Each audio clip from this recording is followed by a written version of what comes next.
Hello, everyone. This is Dr. Randy Cook. Before we get into our interview today, we wanted to take just a moment to acknowledge all of our healthcare colleagues on the front lines of the COVID-19 battlefield and to express our deepest gratitude for your dedication and commitment to assure that everyone in need of your skill and expertise receive the attention and the care they need. Thank you so much for your devoted service during this crisis. And by the same token, we'd also like to give you, our audience, the opportunity to express your gratitude and to offer comments of support to our brave frontline caregivers. Whether it be a spouse, a sibling, a friend, or a neighbor, we all know someone who is serving in this way and are richly deserving of our acknowledgement. If you'd like to say thank you or give a shout out to someone for the work they're doing to keep us all safe and healthy, all you have to do is go to our website at rxforsuccesspodcast.com and click on the Contact Us tab. Once you're there, just scroll to the bottom of the page and you'll see a big red record button. All you have to do then is click that button, record your message, and then hit submit. It's just that easy. Once we receive your messages, we'll compile the recordings and play them in upcoming episodes. Thank you so much for participating, and now here's today's interview.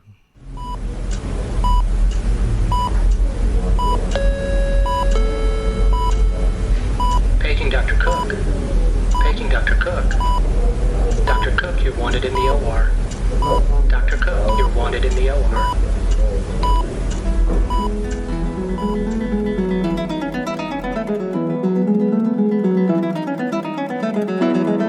Welcome to the Prescription for Success podcast with your host, Dr. Randy Cook.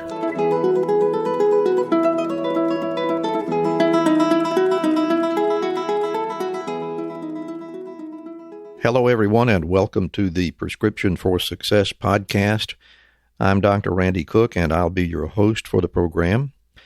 I have a fascinating guest today, but before we get into the interview, I'd like to take a moment to remind everyone that our podcast is made possible with support from MD Coaches, a company dedicated to empowering physicians to realize a greater potential and to achieve a greater level of satisfaction in their chosen fields. You can find MD Coaches on the web at mymdcoaches.com. On the program today, we'll hear an interview I did with Dr. Eric Hanson, who has spent 27 years as a physician, researcher, scientific advisor, and author with a background in aerospace and preventive medicine. He earned his MD at the Uniformed Services University for Health Sciences in 1992 and went on to complete a residency in aerospace medicine at Brooks Air Force Base in Texas, in addition to completing a master's degree in public health and epidemiology at Johns Hopkins University in Baltimore. After 17 years as a senior flight surgeon in the Air Force, Dr. Hanson completed his military career with an appointment in the Air Force Surgeon General's office in Washington. Dr. Hanson has published 4 books and 24 journal articles. He holds a total of 8 patents. He has founded 5 companies, including Tier 7, which is the company that he currently leads. So now, let's hear my interview with Dr. Eric Hanson.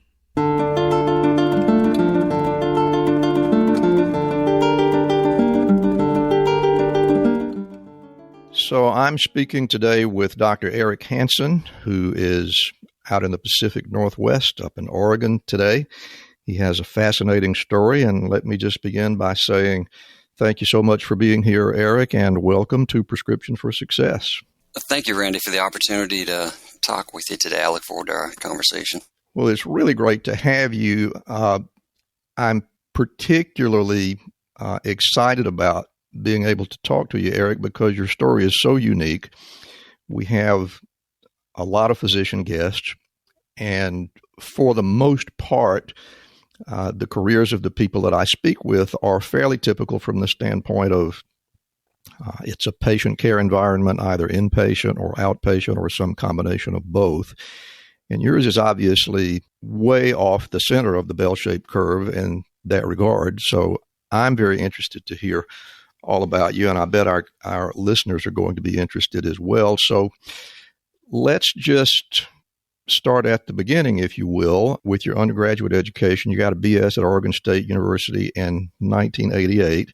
And when you matriculated there, was it your plan to go to medical school from the outset, or is that something that evolved later? It was my plan to complete a pre-medicine degree and course structure at Oregon State. Like something that you'd been planning since childhood, or when did you get the interest in medicine?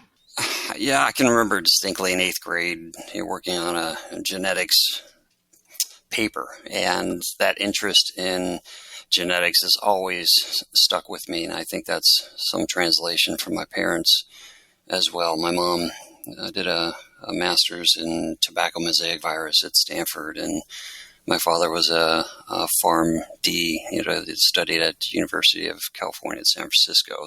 So you came from a scientific family? Yes. All right, and so from there you enrolled in the Uniformed Services University of Health Science, and a lot of people might not even know that the Uniformed Services operate a medical school, but they do. And were you already enlisted in the Air Force at that time, or did you enlist at the time of your matriculation there? How did that work? No, when I was applying for the medical schools, I was planning to go to Oregon Health and Science University. And then I also looked at MD PhD program at Duke. And then one weekend, my grandfather called me up and he said, "Eric, have you looked at Uniformed Services University of the Health Sciences as an option for your training?" And he had found an article in the Sunday Oregonian, the Parade magazine, and it talked about this school. And so I looked into it and applied and was accepted. So prior to that, you were not even aware of the Uniformed Services University, is that right? Never heard of it. So, what a great connection.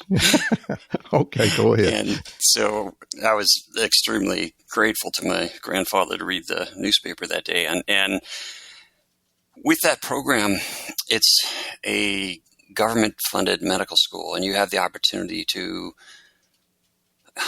go into the school as an Air Force officer, Army, Navy, or Public Health Service officer. And you're a second lieutenant for 4 years, and they pay for your books and your tuition, and they actually pay you as a second lieutenant while you're in training, which was a fantastic opportunity. And so it doesn't quite cover all the cost of Washington, D.C. and Bethesda, Maryland, but a fantastic way to receive training, and a medical school that's very focused on the students and the professors there. Their mission was to make sure they were trained to our best capabilities as when we graduated as captains. Right. So at that point, this is where the really interesting part begins. Now, I'm going to bet that there will be a fair number of physicians that listen to this podcast who are not even aware that there is a specialty called aerospace and aerospace medicine. In fact, if I've got my facts right, there are only 5 such residency programs in the country. 2 of them are operated by the armed forces, and the remaining 3 are at civilian institutions. But aerospace medicine, when did you first begin to think that might be a good spot for you? Correct. It is a unique residency program, and there are 5 accredited, as you mentioned, and 1 for the Air Force at Wright-Patterson Air Force Base, and a combined Army-Navy program in Pensacola, Florida. And I did not know that there was even a flight medicine or flight surgeon opportunity in the Air Force until I was in my internship, and that was at Scott Air Force Base. And I did a transitional internship, and I was thinking that I might just continue on in the family practice program for the remainder of 2 years. And then I learned about flight medicine and working as a flight surgeon. And one of the reasons that I chose Uniformed Services University was the opportunity to travel. And my father and I sat down and we talked about Oregon Health and Science University or Uniformed Services University, and the opportunity to travel the world and experience a different type of medicine was something that he wholeheartedly supported and encouraged me to do, even though it meant some moving away from family and friends, but never something I look back at as it has always been a great decision to do that. And when I was doing my transitional internship, I learned that you could actually, after that year, serve as a squadron medical element flight surgeon. And so there was a training course to teach you how to serve as a flight surgeon, and some introductory courses around flying, and then also centrifuge training, and then what is aerospace medicine all about. So that was my introduction to flight medicine, and then the aerospace medicine was a residency that I completed later in the career. And am I correct that as a part of the requirements for board certification in aerospace medicine, you actually are also expected to complete a master's in public health? Have I got that right? Correct. The first year of a 2-year program, there's many 2-year programs out there. I actually completed a 3-year program that was offered by the Air Force. And the first year of that program is a master's in public health. And there were opportunities to go to some outstanding schools. And I had the opportunity to attend at Johns Hopkins University, and I studied epidemiology with a concentration in genetics for that first year. And that MPH was really the starting point of my research and development career within the Air Force, and then after the time in the Air Force as well. So what you're describing is a really far cry from what you were thinking about 3 years, 4 years prior to that as possibly going into family practice. That's very interesting. The other option I was looking at, I had been set that I was going to complete a pediatric residency and then a neonatal intensive care unit fellowship and work here in Oregon. And that was the plan. And that's when I interviewed at OHSU. That was how I interviewed. And then the next meeting was talking to Uniformed Services, and it's amazing how fast life can shift on a major decision like that. And certainly did for you.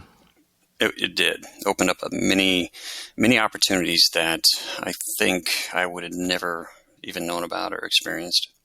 So one other thing that I think our listeners might be interested in is, although a lot of people have heard the terminology flight surgeon or the expression flight surgeon, people know that occupation exists. Can you tell us a little bit about exactly what that involves? What is it like to be a flight surgeon? What are your duties and the sorts of things that you do on a day-to-day basis?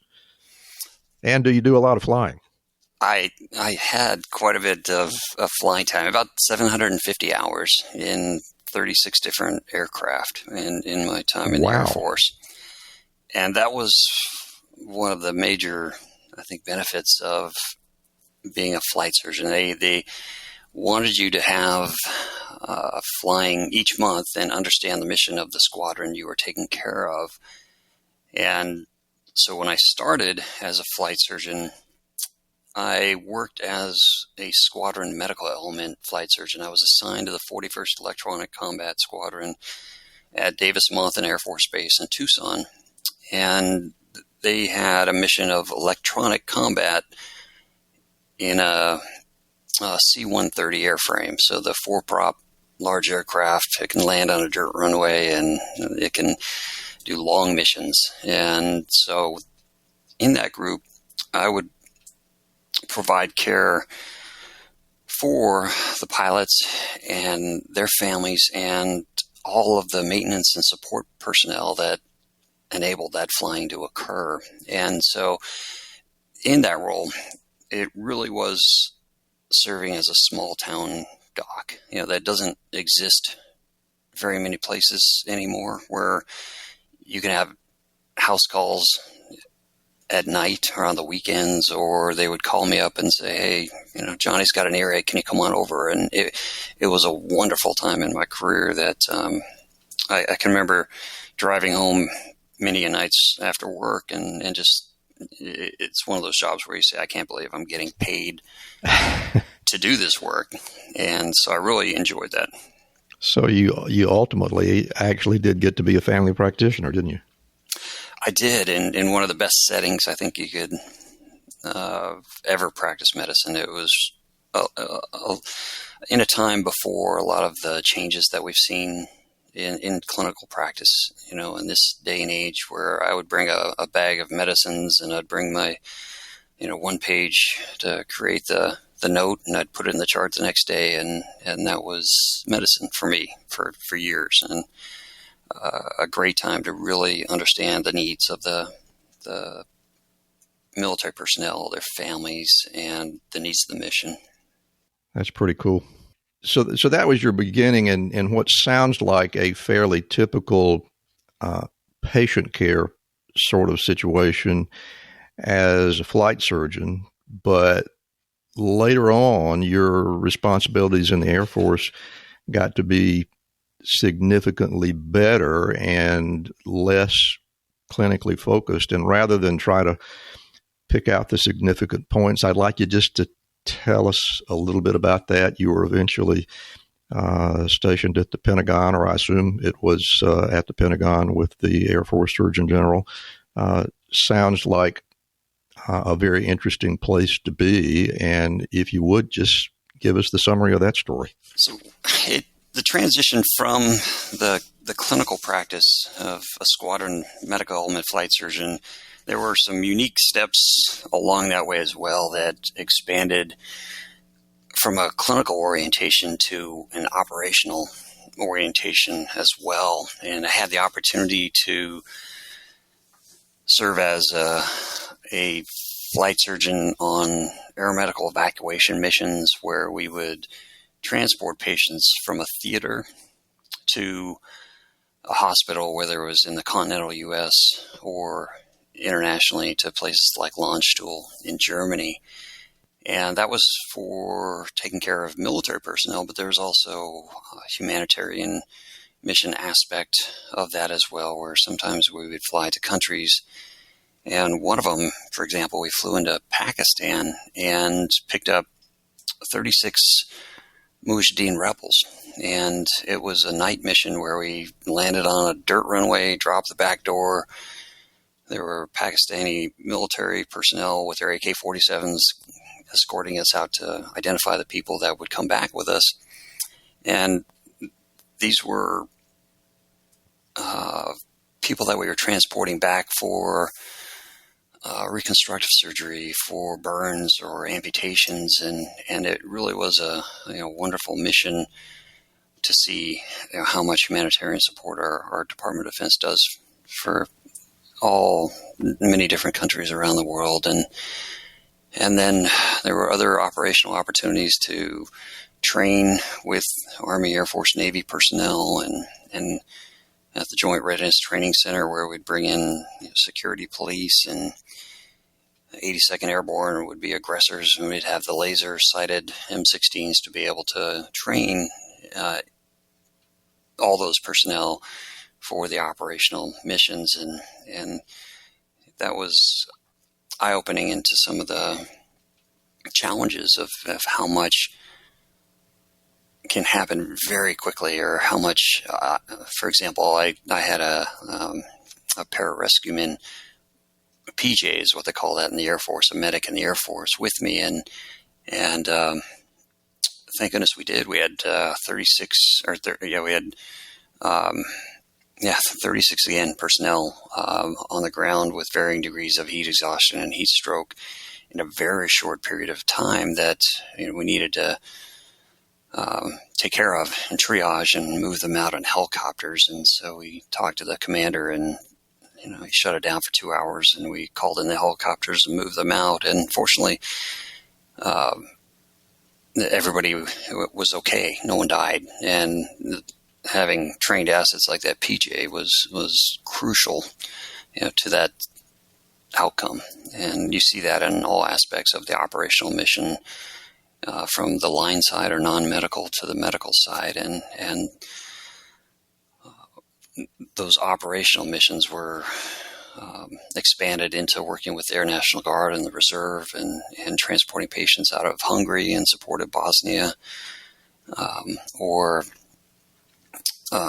working on even crash settings where we'd have, unfortunately, and it's a risk of our services that you have a airplane or rotary wing crash, and you have to go out and investigate. And so serving on those missions and was a very different part of medicine that I think is unique to when you serve in the military.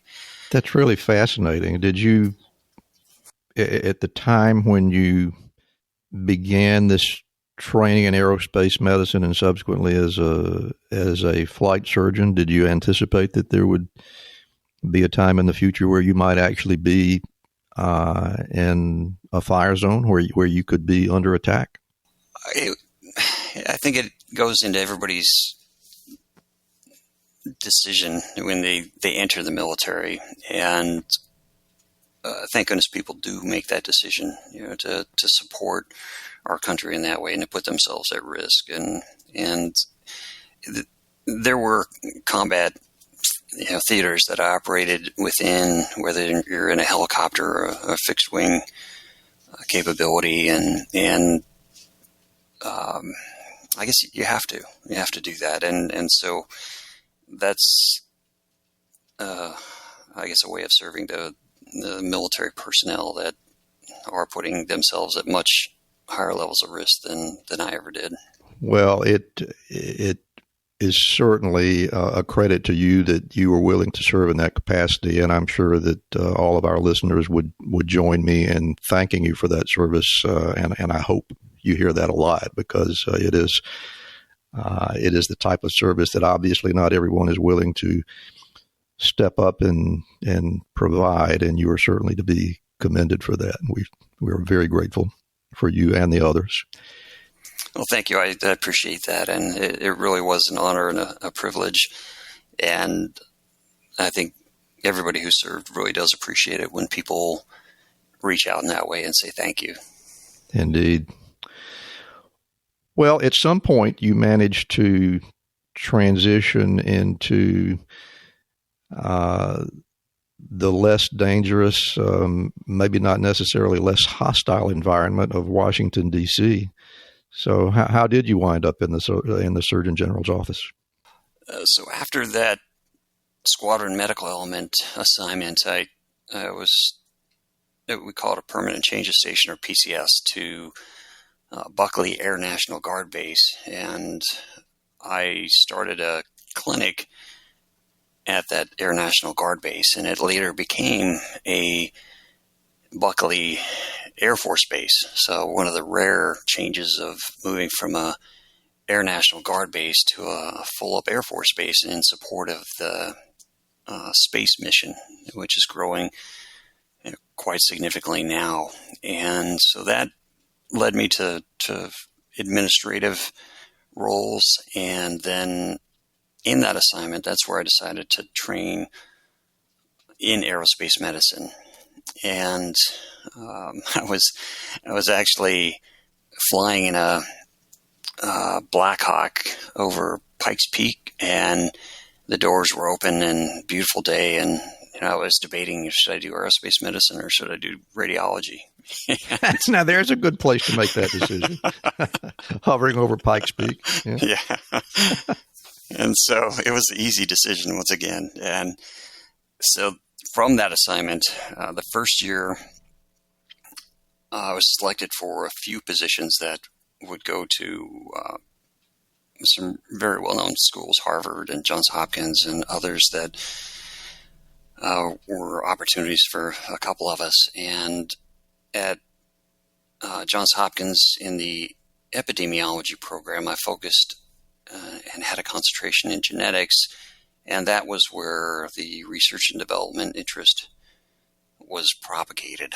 I remember distinctly back in November of 1997 thinking about how to interrogate pathogens with using nucleotide sequences, and could you get to a level of sensitivity specificity that could give you a rapid but very precise and accurate reading on what pathogens were present. And fortunately, there was a company called Affymetrix that had developed a microarray capability where you could line up nucleotide sequences. And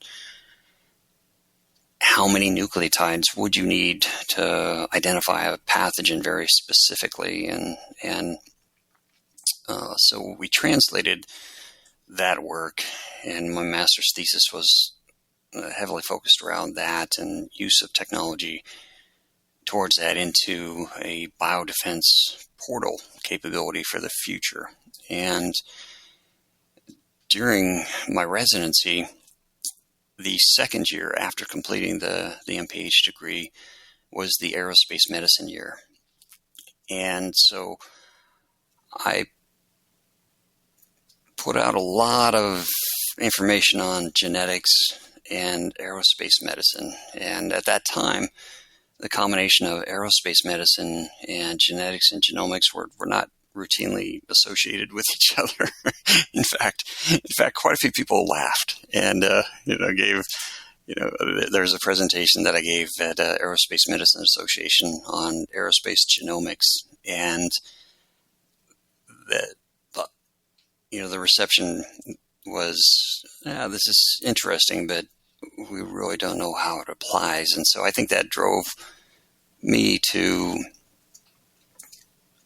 continue to translate, to get out there and talk to anybody that would listen. And I think, I gave over, the 36 presentations to everybody that would listen, including some senior ranking officers and generals that began to see value in some of the information that we were putting together and support and mentor me into building a biodefense program that, after I completed the residency, was started and progressed in a rapid fashion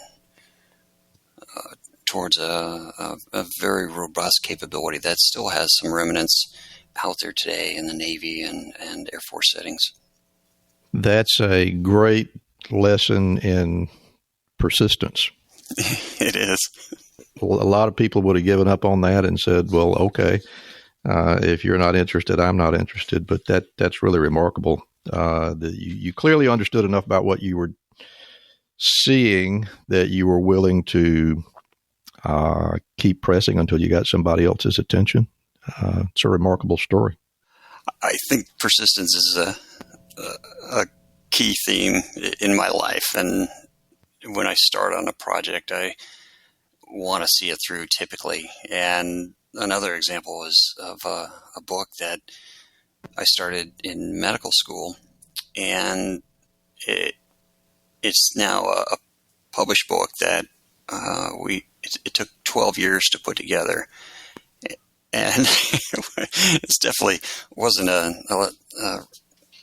anywhere near a profitable return on investment, but it was a exercise in patience and persistence. And what it entailed was 49 physicians from really around the world that were writing specialty-focused history and physical examination sections. And so I put together a template, and they filled in details, and then we finally compiled that, and it was published, and it was really focused on medical students, of something I wish I would have had when I was in medical school. And the goal is now to translate that to an electronic capability, a digital capability where we can add in links and other information, so it could be something that is phone-based and readily accessible instead of a 901-page paperweight in your white jacket. And so that was a good exercise in persistence, along with this epidemic outbreak surveillance program that we built in the Air Force. I bet it was. Well, I'd like to go ahead and bring us into the present at this point. You are a civilian now. I'm correct about that, right? Yes. And the founder of 5 companies, according to your CV. Let's do this. Let me ask you to sort of give us a summary about each one of those, if you think you can. And then after we hear about the first 4, I really want to hear a lot about Tier 7. So tell me about the beginning of the 5 companies with the first 4. So the time after the Air Force was an opportunity to open up a clinical practice, and within that, we started the entity in Nevada, and so we really were focused on a personalized medicine approach, and that was a lot of translation from the time in the military where we were very interested in genetics and using that information to help guide diagnoses and future therapeutics. And so the second entity that was developed was focused on genetics and imaging from a body or neuroimaging capability. And what we wanted to do at that point was to look at different conditions that there was a genetic influence to the disease process, such as breast cancer. And could we identify risk factors and ways to proactively identify or decrease risk, or to properly and appropriately treat those individuals and so who were at risk or who had been diagnosed with breast cancer. And so we worked on ways of risk stratification using online tools and other capabilities to give the breast surgeons and other providers that were providing their care this information in an actionable format. And we had a genetic counselor as part of that, and it was a really gratifying time to see how genetics, genomics, and proteomics and other new technologies could influence our care processes. The other piece of that company was the imaging, and during that time we focused heavily on actually neuroimaging, and there was a fantastic neuroradiologist that we collaborated with, and we looked at different complex disease processes such as traumatic brain injury and also carbon monoxide poisoning and multiple sclerosis as 3 examples. And the reason we put a lot of emphasis into those were the different mechanisms that had preceded the disease process, and carbon monoxide being hypoxia, multiple sclerosis being inflammatory, immune modulated destruction in the brain, and then with traumatic brain injury, a mechanical mechanism of action. And we did a lot of research around new technologies,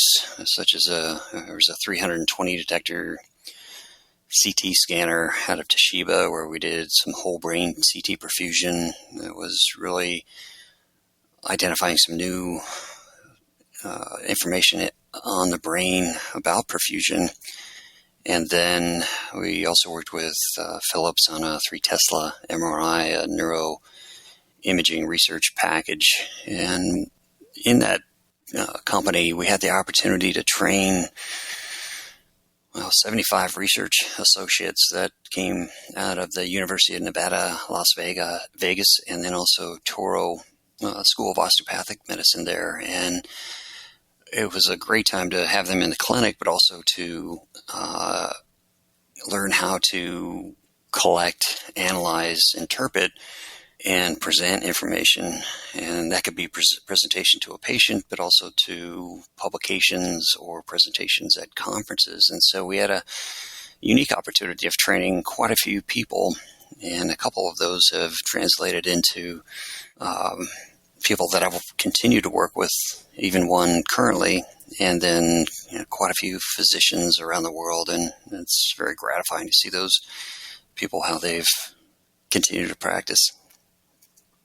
And after that time, after Amagenics, I started a company while I was still within Amagenics, and that was Tier 7 Research and Development. And I started that one as a... So this is the latest one, correct? This one is the current company that I have, yeah. And I started that so that we could seek funding and do project management around traumatic brain injury studies that the military were conducting. And within that, we had worked on a large program out of Fort Carson in Colorado, and then researchers out of Utah, multi-center research collaboration around different therapeutic opportunities to evaluate the efficacy and outcomes from those approaches. And during this time, decided that it was time to move back to home. And so I took Tier 7 with me, and with that, decided to move back closer to family and friends and have my boys grow up and go to school, actually at the same school that I went to for elementary school. And now they're heading off to high school and middle school. And so when I arrived here, I made a conscious decision at that point, and that was to translate from clinical practice into a full-time business of medicine. After 20 years of medicine, decided to move into a research development role, a non-clinical practice change of life. And so when we moved here, it was really a new change, and with looking at, how could I translate all of these cross-disciplinary adventures I've had in the past into something that could be of value to companies or business here locally in the state of Oregon, and then other states after that time period up into Washington State and California, and then eventually East Coast as well. And right away, Eric, that sounds very unique to me. You're talking about something that sounds like it would have had its origin, for example, within the military or within some medical university, an institutional beginning. And yet you're doing this entirely in the private sector. Have I got that right? Yes. It was when I went out to talk to people in companies within Oregon, I frequently asked them if they had worked with the Department of Defense or considered translating their technologies that they were advancing for clinical practice into operational settings or clinical settings in the Department of Defense or the VA, or even to foreign or international health settings, health markets. And in Oregon, the answer was routinely no, that they had not worked with the DoD researcher, but almost routinely as well, they said, yes, we would like to. How do we do that? And from those discussions and from meeting many companies in Oregon and Washington and California, and probably, I was just looking at the numbers the other day, it's probably over about 250 companies that in some way I've discussed this with them. And the things that the companies wanted were, number one, to be introduced to the Department of Defense researchers. And then number two, they wanted a a path? What is that roadmap of how do we work with Department of Defense researchers, and then also how do we seek Department of Defense funding, whether it's small business innovation research or small business technology transfer research, SBIRs or STTRs, or congressionally directed medical research program funding, which is kind of a hybrid between Department of Defense and NIH funding, or how can we work with DoD researchers and go after NIH funding, and how does that work? So it sounds like what you figured out is that there are a number of entities within the private sector that would like to connect with the DoD, but they have no idea how to do it? Yes. And sometimes it could be intimidating to reach out to a Department of Defense investigator or to seek Department of Defense funding as a contract instead of a grant that you may receive through NIH or a cooperative award from the Congressionally Directed Medical Research Program or CDMRP. And also, what are the accounting requirements? How can we be Defense Contract Audit Agency compliant? Those terms and unique structures can be daunting. And what I found with my experience while I was in the military is I had the opportunity to work with industry and to help them through processes where they could bring their technology forward, and then I could help to provide funding through the Department of Defense. And that was the initial stage of learning how to do this. And I was in my last role, the Surgeon General's office, where I had three hats. One was the researcher as an investigator on the epidemic outbreak surveillance program, and I learned a lot about programmatics. Which agencies can we work with? How do you work intra-agency or interagency so that multiple funding streams can come into one project? And then my second hat, as Division Chief of Science and Technology for the Air Force Medical Service, I was evaluating these technologies and working with the team to provide funding to advance those technologies. And then the third hat, I was the Air Force chair of the Congressionally Directed Medical Research Program. And that one is about a $1.6 to $1.8 billion annual funding opportunity that is congressional special interest, where the topics are picked by Congress, and about 70 to 80% of that is funded to universities each year, but it's open to industry and foundations. And what I saw there was there was a large opportunity for industry to be able to pursue funding within CDMRP or SBIRs and other mechanisms. And when the company collaborated via an agreement like a cooperative research and development agreement with a Department of Defense investigator, that team together going after a funding opportunity significantly increases the likelihood of award success. And over the years, we've had great success rates pursuing this mechanism over and over and over, and helping companies to navigate the initial relationship all the way through opportunities that we're seeing now with some of those companies where they are receiving FDA approval for devices or therapeutics or even personal protective equipment that is unique to the military. And how long has Tier 7 been in existence?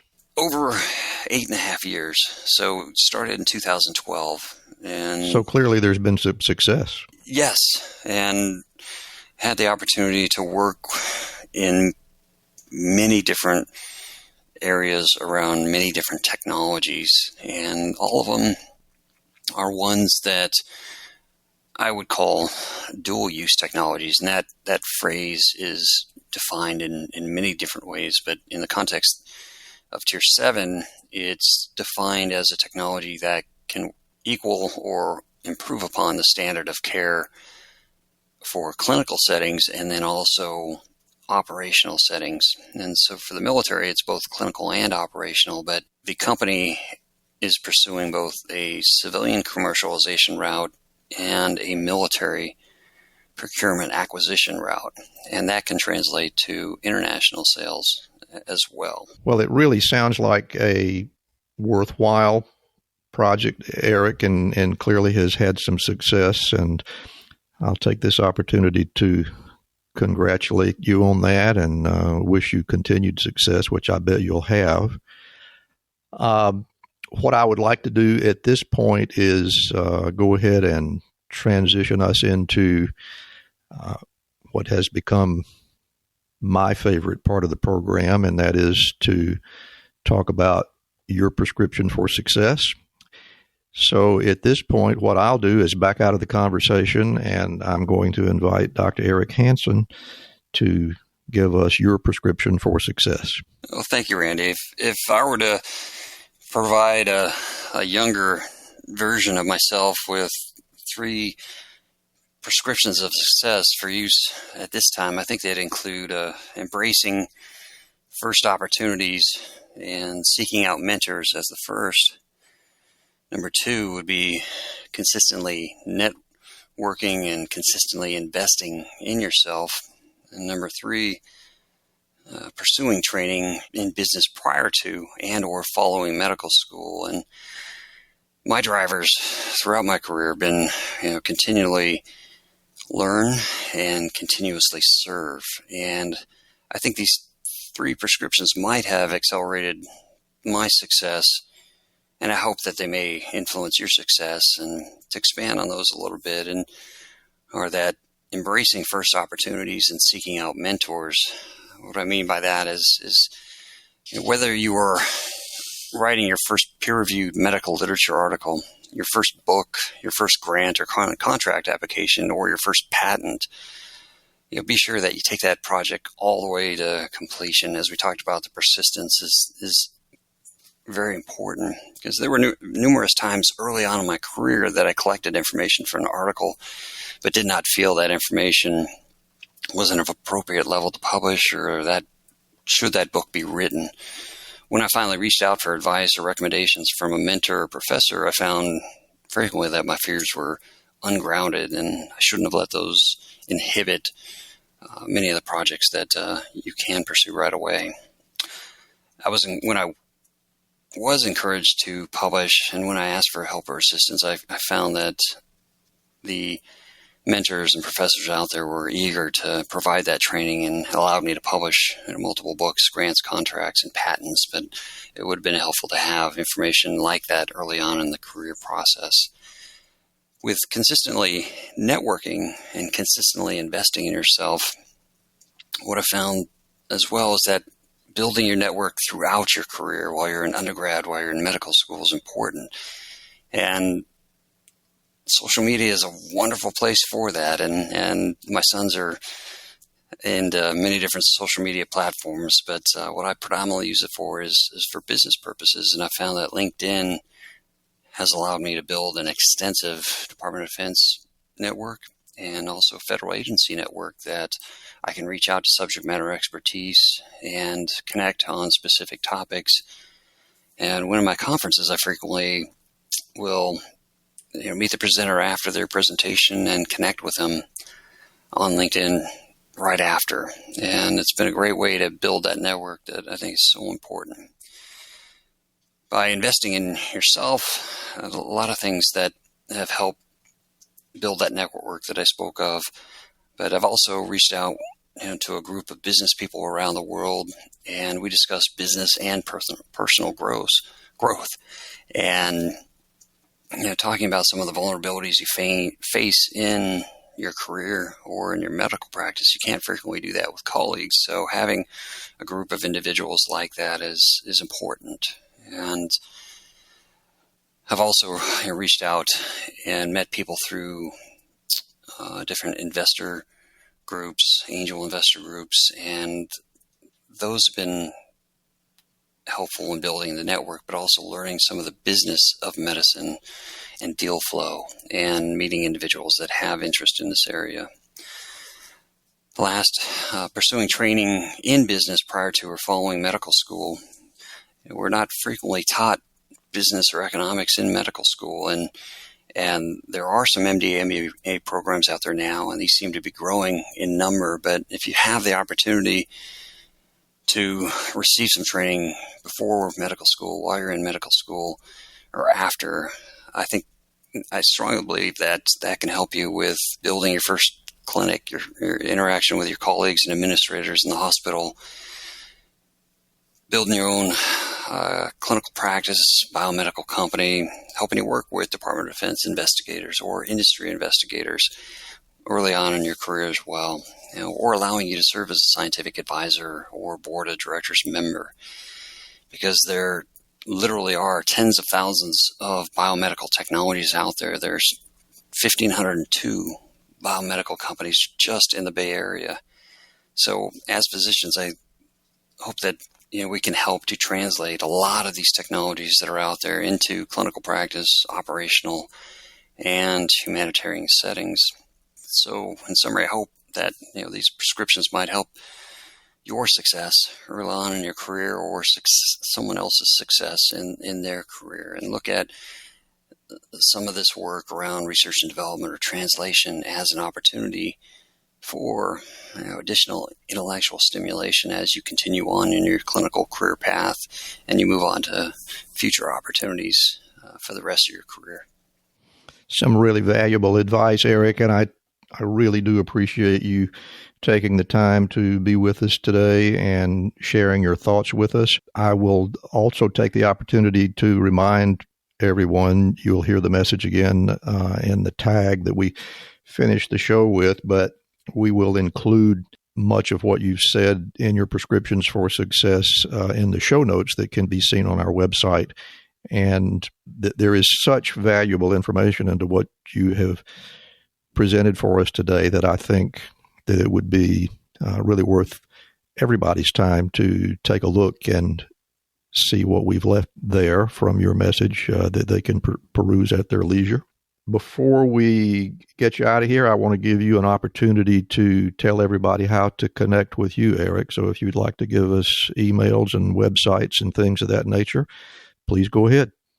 Great. Well, I hope that you'll connect with me on LinkedIn at Eric Hanson, MD, MPH. And on the site at LinkedIn, I have 25 articles that talk about registrations and many different topics that are relevant to non-dilutive funding or Department of Defense funding, NIH or CDMRP funding. And please reach out to me, through that venue, but also through Eric at tier7.us, which is ERIC at TIER, the number 7.us. And I look forward to connecting with you and answering any questions that you have. Well, very good, Eric. And once again, thank you very much for being with us today. I've really been fascinated by what you have to say, and I'm sure that our audience is going to enjoy it as well. So good luck to you, and thanks again for being with us. Thank you, Randy.